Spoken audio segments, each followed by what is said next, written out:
ఇక్కడ కూడా అంతే. సర్కారు ఏర్పాటుకు సై, గవర్నర్ కు విజయ్ సమాచారం. రేపు ఉదయం ప్రమాణం చేయనున్నారు. అవకాశం ఇవ్వాలని గవర్నర్ కు అభ్యర్థన. ఆచితూచి స్పందించిన అర్లేకర్. సంఖ్యాబలం చూపించాకే ఆహ్వానంపై నిర్ణయం. విజయ్ని కలిసేదే అప్పుడు అని స్పష్టీకరణ. టీవీకి శాసనసభ పక్ష నేతగా విజయ్ ఎన్నిక. మెజారిటీకి ఇంకా 10 సీట్ల దూరంలో ఆ పార్టీ. ఆల్రెడీ అంతా మనం మాట్లాడుకున్నది. ఇక కాంగ్రెస్, పిఎంకే, విసికే, లెఫ్ట్ లో వీళ్ళందరూ కూడా చర్చలు చేస్తా ఉన్నారు. మంత్రి పదవులు ఇస్తామని చెప్పి హామీలు ఇచ్చిండ్రు. విజయ్ మాతో మాట్లాడారు అని చెప్పి వేణుగోపాల్ గారు చెప్తా ఉన్నారు. సీఎం పదవికి స్టాలిన్ రాజీనామా ఆమోదం. విజయ్ హామీలకు నాకు నేను చెప్పిన ఇది ఏడుందా అని చూస్తాను. విజయ్ హామీలకు 1,00,000 కోట్లు కావాలి. చాలా అసలు ఏమేమి హామీలు ఇచ్చిండ్రు అనేది ఉంటే, ప్రభుత్వ ఖజానాపై అదనంగా పడనున్న భారం ఇది.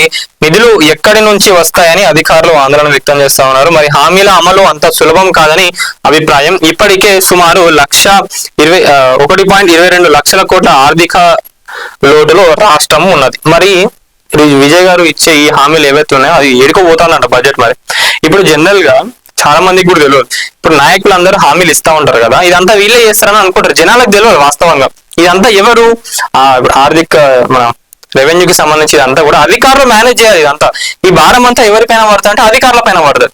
అగో మన దగ్గర ఇంత బడ్జెట్ వస్తున్నది, స్టేట్ రెవెన్యూ ఇంత ఉన్నది, ఇంకా ఫండ్స్ రూపకంగా కానివ్వండి, ఇంకా ఏమంటారు ట్యాక్సెస్ రూపకంగా ఎక్కడి నుంచి ఏమేమి వస్తున్నాయి ఏంటనేది మొత్తం వాళ్ళు చూసుకొని వాళ్ళకి ఐడియా ఉంటది. కాబట్టి ఇప్పుడు ఏ పథకం మనం ఎట్లియగలుగుతాం, ఇంత ఫండ్ మనకి ఇంత రెవెన్యూ వస్తుంది కదా, దీని నుంచి మనం కరెక్ట్ గా ఇయ్యగలుగుతామా లేదా అనేది ఇప్పుడు వాళ్ళందరూ కూడా తలకాయలు పట్టుకొని కూర్చున్నారంట అధికారులు అందరూ కూడా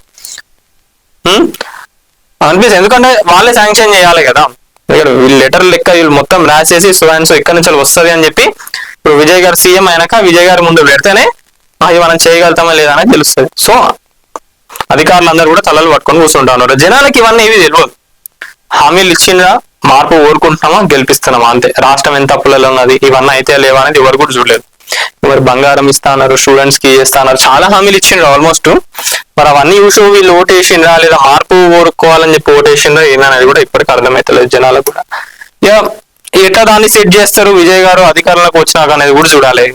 ఎంత కాకుండా ఒక 1 year అయితే టైం పడుతుంది దేనికైనా కూడా సెటరేట్ కావడానికి. ఈ ఆ 1 year లో ఎన్ని రాజకీయాలు చేయాలనో, ఇక ప్రతిపక్షాలు ఎంత డిస్టర్బ్ చేయాలనో చేసేదంతా కూడా చేస్తూ ఉంటారు. మరి విజయ్ గారు కానీ 2 years లో ఇంత షార్ట్ పీరియడ్ లో కూడా అధికారంలోకి తీసుకురావడం అనేది కూడా నిజంగా గ్రేట్ థింగ్. అసలు ఎవరు కూడా చేయలేరు. అప్పట్లో ఎన్టీఆర్ గారికి సాధ్యమైంది, తర్వాత విజయ్ గారికి అని చెప్పి చెప్తా ఉన్నారు. మాది పవన్ కళ్యాణ్ గారు, రజనీకాంత్ గారు, వీళ్ళందరూ కూడా చాలా పెద్ద హీరోలే, కానీ ఎవరి వల్ల కూడా కాలేకపోయింది. విజయ్ గారు చేసిండ్రు. ఇంకేందంటే పవన్ కళ్యాణ్ గారు చెప్పిండ్రు అలయన్స్ లో మాతో గెలువు అని చెప్పిండ్రు.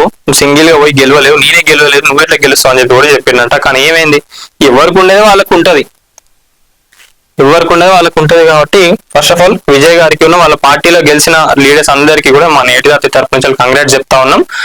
సో మీరు కూడా అధికారంలోకి ఇక చేపట్టినాక ప్రతి ఒక్కరిని మంచిగా ఎవరితో విమర్శలు లేకుండా జనాలకు అవసరమైనట్టుగానే జనాలు ఎప్పుడు కూడా మిమ్మల్ని గెలిపించేటట్టుగా మీరు రాజకీయాలు వేసి జనాలందరికి మేలు చేస్తే చాలు. ఇది ఒకటే రాజకీయ నాయకుల దగ్గర నుంచి మేము కోరుకున్నది కూడా పెద్ద ఏది లేదు.